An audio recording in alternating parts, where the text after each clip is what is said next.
Ringkasan kebiasaan atom oleh James Clear. Ditulis oleh Lee Suleri dan dibaca cepat. Diriwayatkan oleh Alex Smith. Pengantar: jika Anda ingin mengembalikan hidup Anda ke jalurnya, maka kebiasaan atom menawarkan kerangka kerja yang mudah untuk meningkatkan kehidupan Anda setiap hari. James Clear, salah satu dunia pakar terkemuka tentang pembentukan kebiasaan, mengungkapkan strategi untuk membantu Anda membentuk kebiasaan baik dan menghentikan kebiasaan buruk.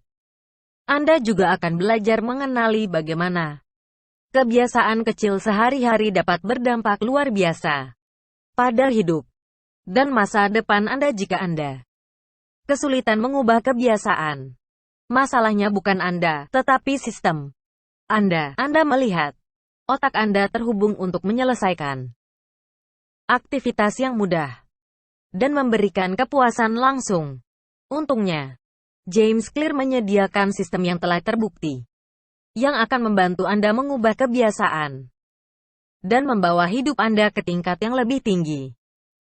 Melalui buku ini Anda akan belajar bagaimana meluangkan waktu untuk kebiasaan baru, mengatasi kurangnya motivasi dan kemauan merancang lingkungan Anda untuk membuat kesuksesan lebih mudah, dan belajar bagaimana melacak kebiasaan Anda dan menemukan mitra yang bertanggung jawab. Akan membantu Anda berhasil. Bab 1. Mengapa kebiasaan kecil dapat membuat perbedaan besar? Dalam hal kesuksesan, banyak orang terfokus pada hal yang salah. Mereka fokus pada tujuan akhir versus perjalanan yang diperlukan untuk sampai ke sana, dan percaya keputusan besar akan membawa mereka ke tujuan akhir mereka. Namun ini tidak bisa jauh dari kebenaran sebenarnya. 1% peningkatan setiap hari.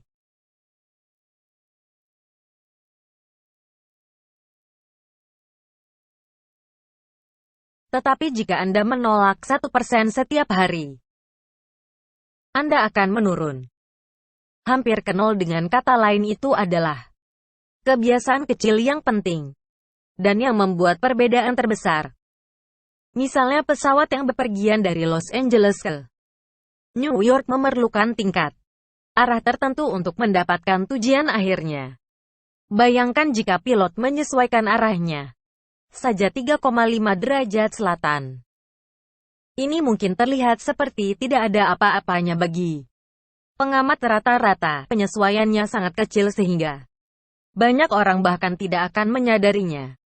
Mendarat penumpang akan melihat perbedaan besar, bahwa penyesuaian paduan suara kecil akan mengubah tujuan akhir mereka. Dari New York ke Washington DC, kami biasanya tidak melihat perubahan kecil karena dampaknya tidak terlihat segera. Dampaknya mungkin tidak terlihat selama berbulan-bulan atau bahkan bertahun-tahun, tetapi hasilnya bisa sangat besar. Misalnya makan sepotong pizza tentu tidak akan membuat Anda tidak sehat. Tetapi jika Anda makan sepotong pizza setiap malam untuk makan malam, maka Anda mungkin akan melihat perubahan berat badan selama setahun. Sama mengambil kelas yoga 30 menit. Suatu hari tidak akan langsung membuat Anda bugar, melainkan kebiasaan kecil dari waktu ke waktu yang digabungkan menjadi hasil besar. Hasil dalam hidup adalah ukuran kebiasaan kekayaan bersih seseorang, hanyalah ukuran kebiasaan keuangan mereka. Sama seperti seseorang, kesehatan adalah ukuran kebiasaan sehari-hari mereka. Diet, waktu latihan memperbesar margin antara keberhasilan dan kegagalan. Itulah sebabnya pilihan kita sehari-hari memiliki dampak yang lebih besar. Dan kami menyadari, jika Anda ingin memprediksi di mana Anda akan berakhir dalam hidup, maka cukup ikuti kurva pilihan harian Anda. Kebiasaan buruk dapat mempengaruhi kita semudah kebiasaan baik dapat membangun kita. Inilah mengapa penting untuk memahami Bagaimana Anda dapat merancang kebiasaan sehari-hari Anda untuk keuntungan Anda? Kuncinya adalah membuat perubahan kecil dalam perilaku Anda yang bila diulang berulang-ulang akan menjadi kebiasaan yang mengarah pada hasil yang besar. Bab 2. Bagaimana kebiasaan terbentuk? Berapa kali Anda memulai kebiasaan baik, seperti olahraga atau meditasi, saja untuk menemukan bahwa setelah beberapa hari atau minggu itu hanya menjadi kerumitan nyata? Kebiasaan adalah tantangan untuk diubah karena banyak orang mencoba mengubahnya dengan cara yang salah, atau mencoba mengubah hal yang salah. Untuk mengubah kebiasaan kita, pertama-tama kita harus memahami bagaimana kebiasaan terbentuk. Proses pembentukan kebiasaan dapat diklasifikasikan ke dalam 4 langkah. Isyarat, respons, keinginan, dan penghargaan. Pikirkan tentang apa yang Anda lakukan saat pertama kali masuk ke mobil. Anda mungkin memasukkan kunci ke dalam penyalaan N, pasang sabuk pengaman, periksa kaca spion, lalu jalan terus. Jangan mikir prosesnya, tinggal lakukan. Itu kebiasaan yang sudah berulang kali jadi insting dan terjadi secara otomatis. Jadi bagaimana kebiasaan itu terbentuk? Kebiasaan dimulai dengan isyarat atau pemicu untuk bertindak. Misalnya masuk ke mobil memberi isyarat kepada Anda untuk melakukan tindakan yang akan membawa Anda dari satu tujuan ke tujuan berikutnya. Langkah kedua adalah keinginan untuk perubahan keadaan. Dalam hal ini Anda ingin pergi ke suatu tempat. Tanggapan Anda adalah menempatkan mobil di drive dan pergi. Langkah terakhir adalah hadiah. Perasaan lega atau nyaman yang datang dari tiba di tujuan Anda dengan selamat. Lingkaran kebiasaan ini dapat diterapkan pada banyak kebiasaan yang Anda selesaikan setiap hari. Misalnya menyikat gigi di pagi. Anda mungkin sedang sarapan atau minum kopi, memicu keinginan untuk merasa segar dan bersih. Respons Anda adalah menuju ke wastafel kamar mandi dan menyiapkan sikat gigi. Hadiah Anda adalah mulut yang belut segar dan membuat Anda siap untuk menjalani hari Anda. Isyarat selalu memicu keinginan yang memotivasi respons. Kemudian hadiah disediakan memuaskan keinginan dan menjadi berafiliasi dengan isyarat. Perilaku kita didorong oleh keinginan untuk memecahkan masalah tertentu yang merupakan bagian dari fase isyarat dan keinginan. Dari lingkaran kebiasaan, misalnya fase masalah mungkin termasuk antrian telepon Anda berdengung dengan pesan teks baru. Keinginan adalah bahwa Anda ingin mempelajari isi pesan itu. Kemudian datang fase solusi yang Anda tanggapi, meraih dan membuka kunci ponsel Anda. Hadiahnya memuaskan keinginan untuk membaca pesan. Tentu saja kebiasaan ini tidak terlalu buruk, namun ketika kita mengadopsi kebiasaan yang tidak sehat atau buruk, kita melihat efeknya bertahun-tahun kemudian dan kebiasaan itu menjadi lebih sulit untuk dihentikan. Itulah mengapa itu penting. Proyek untuk diserahkan pada akhir semester. Untuk memulai, ia membagi siswa menjadi 2 kelompok.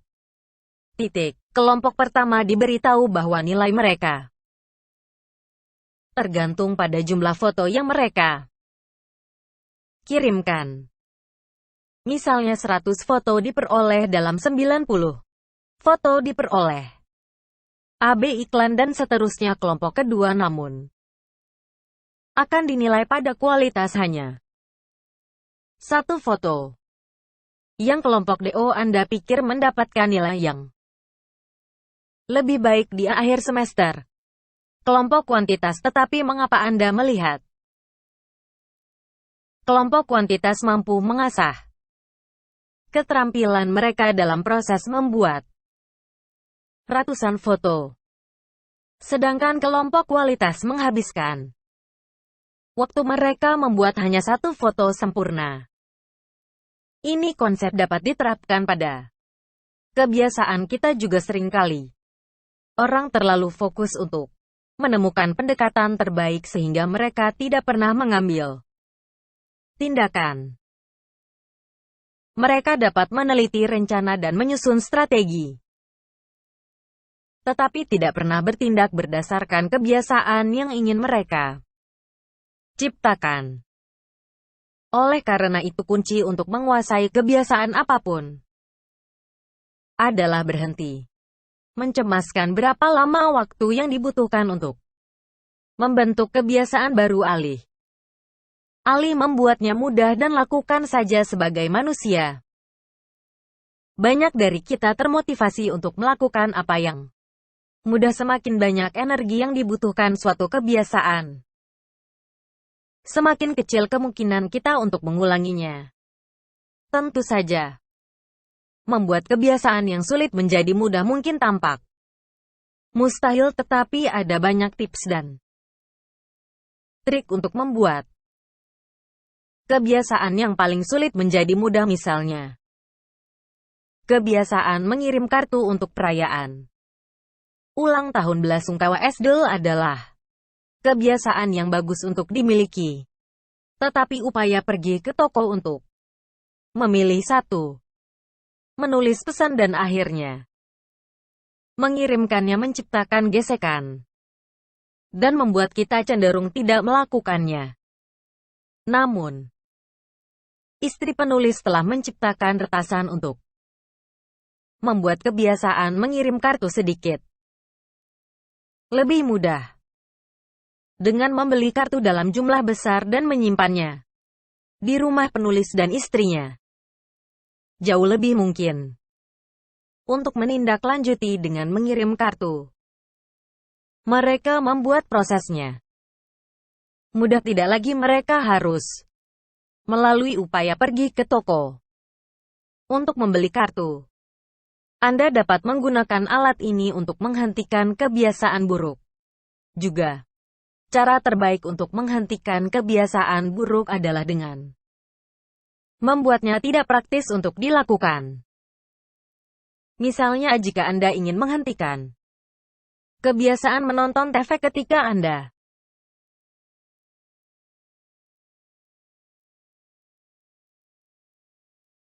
pulang kerja, maka cabut steker televisi dan cabut baterai ke remote.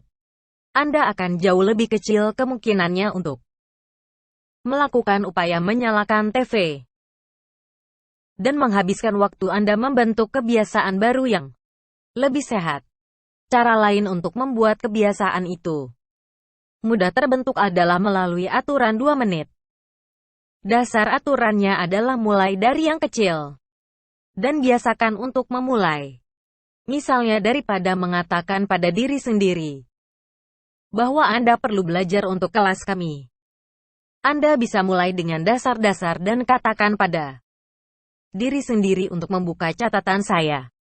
Atau mungkin Anda ingin membuat kebiasaan melakukan yoga setelah bekerja. Daripada mengatakan saya perlu melakukan yoga 30 menit. Katakan pada diri sendiri, lepaskan matras yoga saya dengan memecah kebiasaan menjadi langkah-langkah sederhana. Anda membuat kebiasaan itu lebih mudah dibentuk, yang berarti Anda akan melakukannya lebih mungkin untuk membentuk kebiasaan jangka panjang. Bab 6. Membuatnya memuaskan. Langkah terakhir dalam membuat kebiasaan jangka panjang adalah membuatnya memuaskan. Perusahaan yang sukses memahami konsep ini dan menggunakannya untuk keuntungan mereka. Misalnya, produsen pasta gigi melihat kesuksesan besar ketika mereka menambahkan min untuk produk mereka. Min memungkinkan orang untuk menikmati tindakan menyikat gigi karena itu menyebabkan perasaan segar min yang memuaskan. Jika sebuah pengalaman tidak memuaskan, mungkin tidak akan terulang lagi. Di tahun 1990-an, Stephen Luby bekerja di lingkungan di Karachi, Pakistan. sebagai peneliti kesehatan masyarakat selama waktunya di sana. Luby mencapai 52 pengurangan diare di antara anak-anak lokal. Di samping itu tingkat pneumonia turun 48%. Dan infeksi kulit sebesar 35. Bagaimana dia mencapai ini? Dengan memperkenalkan sabun yang baik. Jika Anda tumbuh dalam masyarakat kebarat-baratan, maka Anda memahami pentingnya mencuci tangan sebagai keterampilan kebersihan dasar. Tentu saja penduduk setempat di lingkungan Pakistan memahami hal ini juga. Tetapi mereka gagal menciptakan kebiasaan mencuci tangan yang sehat untuk sabun yang baik dan membuat tindakan mencuci tangan menjadi pengalaman yang memuaskan. Sehingga ia bermitra dengan Procter & Gamble untuk memperkenalkan sabun premium ke lingkungan yang tampaknya mencuci tangan dalam semalam menjadi memuaskan. Sabun baru berbusa dengan baik dan berbau harum. Orang sekarang menikmati pengalaman yang menyenangkan dan membuat kebiasaan mencuci tangan. Saat mencuci tangan atau menggosok gigi membawa kepuasan langsung. Banyak kebiasaan lain bukan ini disebut lingkungan hadiah yang tertunda.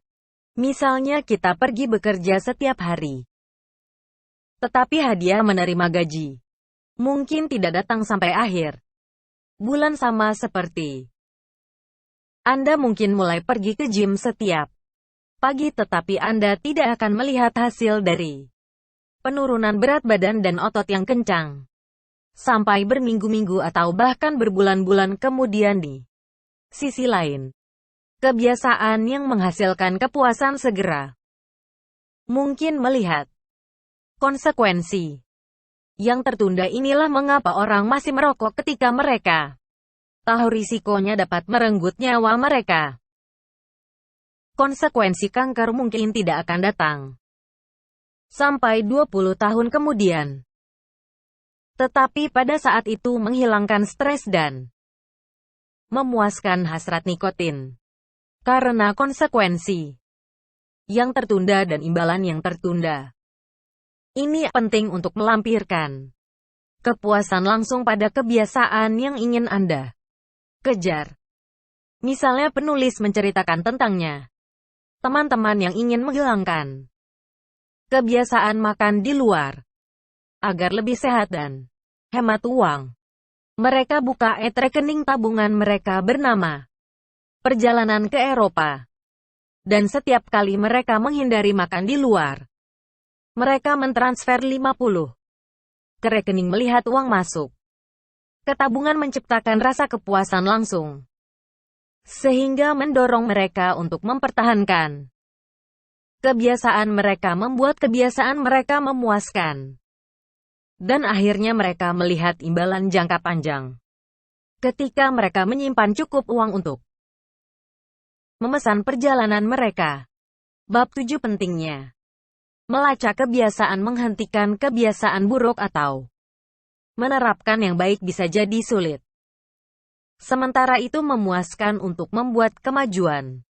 Kadang-kadang kepuasan tertunda menyebabkan kita menyerah pada kebiasaan sehat. Selain itu kami mendambakan bukti visual kemajuan yang tidak selalu kami lihat ketika menghentikan kebiasaan seperti merokok. Untungnya ada cara untuk mengukur kemajuan Anda secara visual dengan menerapkan pelacakan.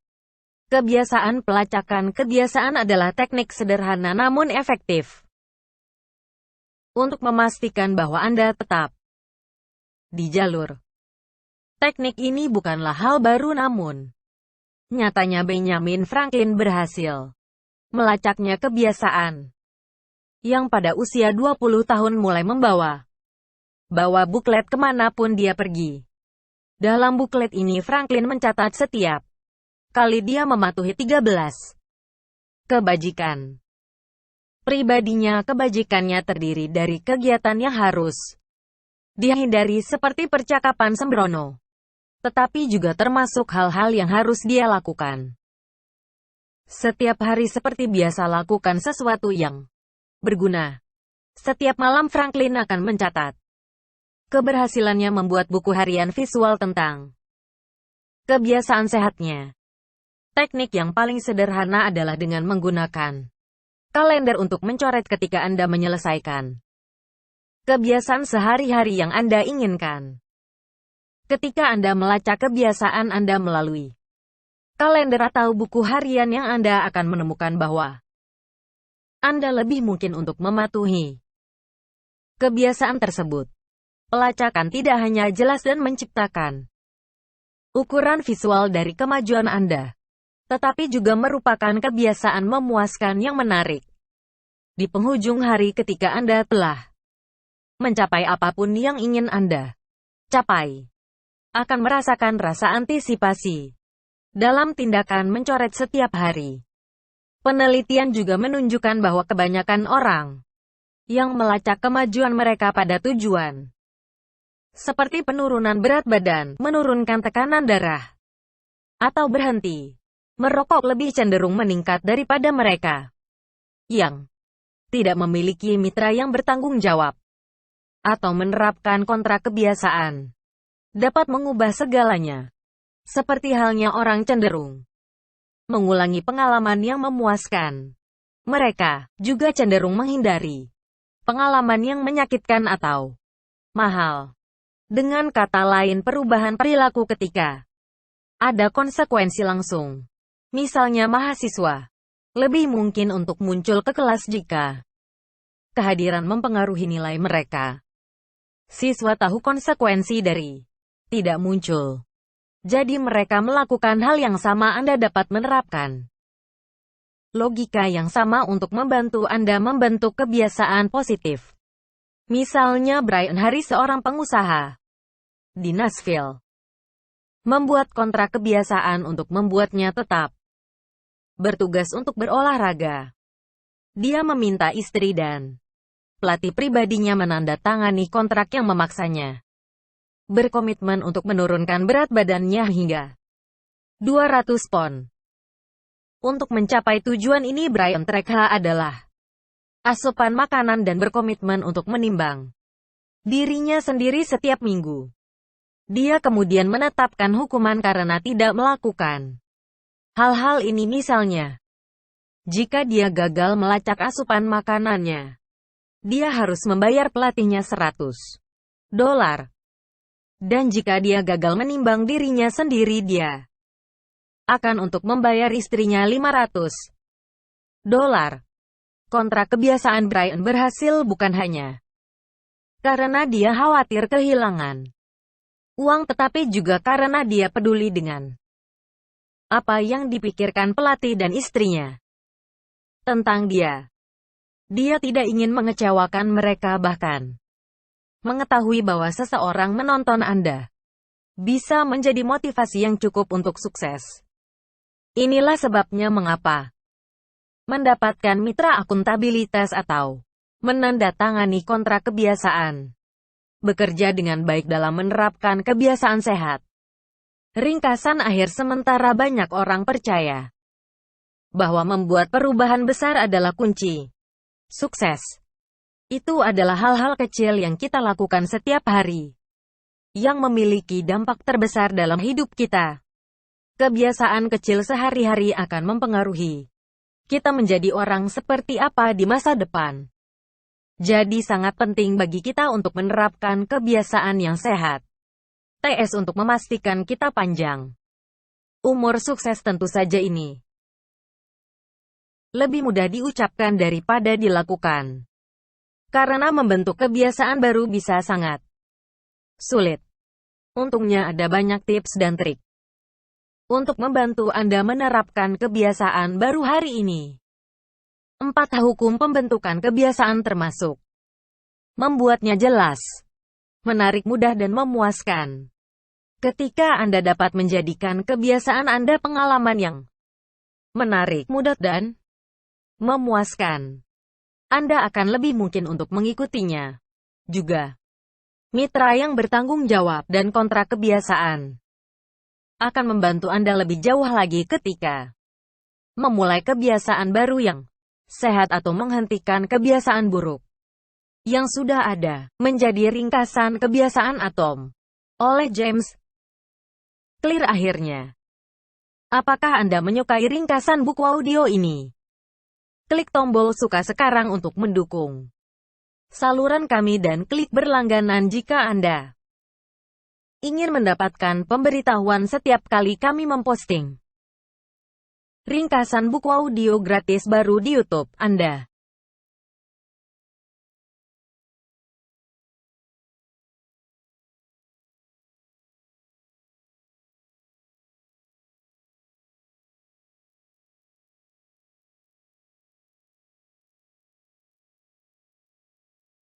Ringkasan kebiasaan atom oleh James Clear.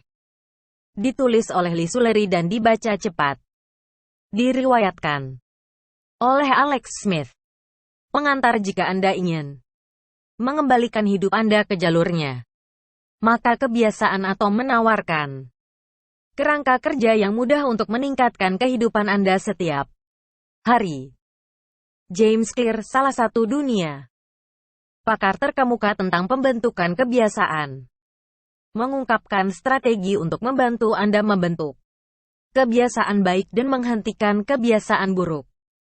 Anda juga akan belajar mengenali bagaimana kebiasaan kecil sehari-hari dapat berdampak luar biasa pada hidup dan masa depan Anda jika Anda kesulitan mengubah kebiasaan. Masalahnya bukan Anda, tetapi sistem Anda. Anda melihat otak Anda terhubung untuk menyelesaikan aktivitas yang mudah dan memberikan kepuasan langsung. Untungnya, James Clear menyediakan sistem yang telah terbukti yang akan membantu Anda mengubah kebiasaan dan membawa hidup Anda ke tingkat yang lebih tinggi.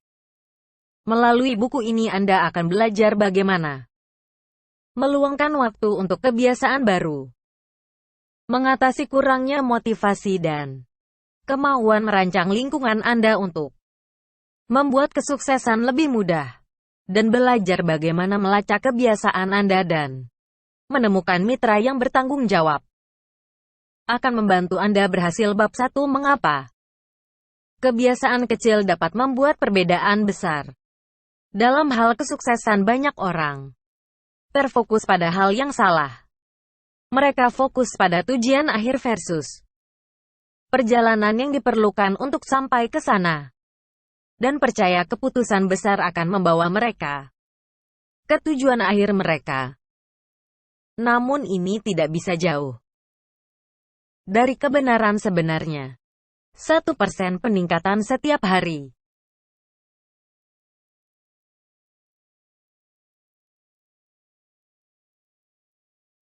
Tetapi jika Anda menolak 1% setiap hari, Anda akan menurun hampir ke nol. Dengan kata lain, itu adalah kebiasaan kecil yang penting dan yang membuat perbedaan terbesar.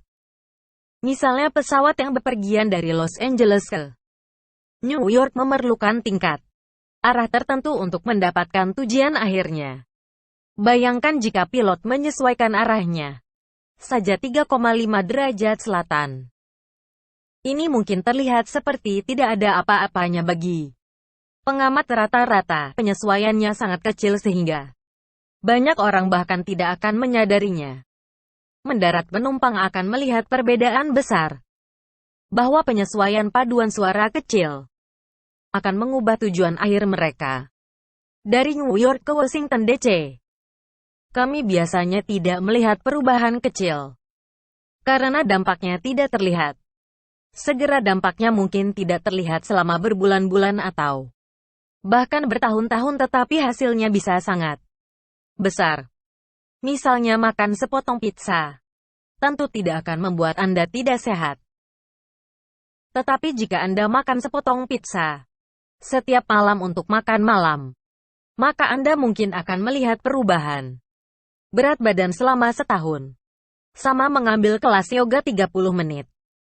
Suatu hari tidak akan langsung membuat Anda bugar, melainkan kebiasaan kecil dari waktu ke waktu yang digabungkan menjadi hasil besar. Hasil dalam hidup adalah ukuran kebiasaan kekayaan. Bersih seseorang hanyalah ukuran kebiasaan keuangan mereka. Sama seperti seseorang kesehatan adalah ukuran kebiasaan sehari-hari mereka diet. Waktu latihan memperbesar margin antara keberhasilan dan kegagalan, itulah sebabnya pilihan kita sehari-hari memiliki dampak yang lebih besar dan kami menyadari, jika Anda ingin memprediksi di mana Anda akan berakhir dalam hidup, maka cukup ikuti kurva pilihan harian Anda. Kebiasaan buruk dapat mempengaruhi kita, semudah kebiasaan baik dapat membangun kita. Inilah mengapa penting untuk memahami bagaimana Anda dapat merancang kebiasaan sehari-hari Anda untuk keuntungan Anda. Kuncinya adalah membuat perubahan kecil dalam perilaku Anda yang bila diulang berulang-ulang akan menjadi kebiasaan yang mengarah pada hasil yang besar. Bab 2. Bagaimana kebiasaan terbentuk? Berapa kali Anda memulai kebiasaan baik, seperti olahraga atau meditasi, saja untuk menemukan bahwa setelah beberapa hari atau minggu itu hanya menjadi kerumitan nyata? Kebiasaan adalah tantangan untuk diubah karena banyak orang mencoba mengubahnya dengan cara yang salah, atau mencoba mengubah hal yang salah. Untuk mengubah kebiasaan kita, pertama-tama kita harus memahami bagaimana kebiasaan terbentuk. Proses pembentukan kebiasaan dapat diklasifikasikan ke dalam 4 langkah. Isyarat, respons, keinginan, dan penghargaan. Pikirkan tentang apa yang Anda lakukan saat pertama kali masuk ke mobil. Anda mungkin memasukkan kunci ke dalam penyalaan N, pasang sabuk pengaman, periksa kaca spion, lalu jalan terus. Jangan mikir prosesnya, tinggal lakukan. Itu kebiasaan yang sudah berulang kali jadi insting dan terjadi secara otomatis. Jadi bagaimana kebiasaan itu terbentuk? Kebiasaan dimulai dengan isyarat atau pemicu untuk bertindak. Misalnya masuk ke mobil memberi isyarat kepada Anda untuk melakukan tindakan yang akan membawa Anda dari satu tujuan ke tujuan berikutnya. Langkah kedua adalah keinginan untuk perubahan keadaan. Dalam hal ini Anda ingin pergi ke suatu tempat. Tanggapan Anda adalah menempatkan mobil di drive dan pergi. Langkah terakhir adalah hadiah. Perasaan lega atau nyaman yang datang dari tiba di tujuan Anda dengan selamat. Lingkaran kebiasaan ini dapat diterapkan pada banyak kebiasaan yang Anda selesaikan setiap hari. Misalnya menyikat gigi di pagi. Anda mungkin sedang sarapan atau minum kopi, memicu keinginan untuk merasa segar dan bersih. Respons Anda adalah menuju ke wastafel kamar mandi dan menyiapkan sikat gigi. Hadiah Anda adalah mulut yang belut segar dan membuat Anda siap untuk menjalani hari Anda. Isyarat selalu memicu keinginan yang memotivasi respons. Kemudian hadiah disediakan memuaskan keinginan dan menjadi berafiliasi dengan isyarat. Perilaku kita didorong oleh keinginan untuk memecahkan masalah tertentu, yang merupakan bagian dari fase isyarat dan keinginan. Dari lingkaran kebiasaan, misalnya fase masalah mungkin termasuk antrian telepon Anda berdengung dengan pesan teks baru. Keinginan adalah bahwa Anda ingin mempelajari isi pesan itu. Kemudian datang fase solusi yang Anda tanggapi, meraih dan membuka kunci ponsel Anda. Hadiahnya memuaskan keinginan untuk membaca pesan. Tentu saja kebiasaan ini tidak terlalu buruk, namun ketika kita mengadopsi kebiasaan yang tidak sehat atau buruk, kita melihat efeknya bertahun-tahun kemudian dan kebiasaan itu menjadi lebih sulit untuk dihentikan. Itulah mengapa itu penting untuk memahami lingkaran kebiasaan sehingga Anda dapat mempelajari cara mengganti isyarat Anda, mengidam tanggapan dan penghargaan untuk menciptakan kebiasaan yang lebih baik. Mari kita lihat bagaimana Anda bisa memulai menciptakan kebiasaan yang lebih baik. Bab 3 memperjelas ketika datang ke isyarat seperti dengungan telepon kita atau minum kopi. Kita diminta untuk memeriksa pesan kita atau menyikat gigi. Tetapi begitu Anda memahami bagaimana tindakan kita dapat dipengaruhi oleh rangsangan tertentu, Anda dapat belajar bagaimana memanipulasi isyarat Anda untuk menerapkan kebiasaan yang lebih baik. Misalnya Anton Randike, seorang dokter perawatan primer di Rumah Sakit Umum Massachusetts di Boston, percaya dia dapat meningkatkan kebiasaan makan ribuan staf rumah sakit dan pengunjung hanya dengan memanipulasi lingkungan mereka. Dia memutuskan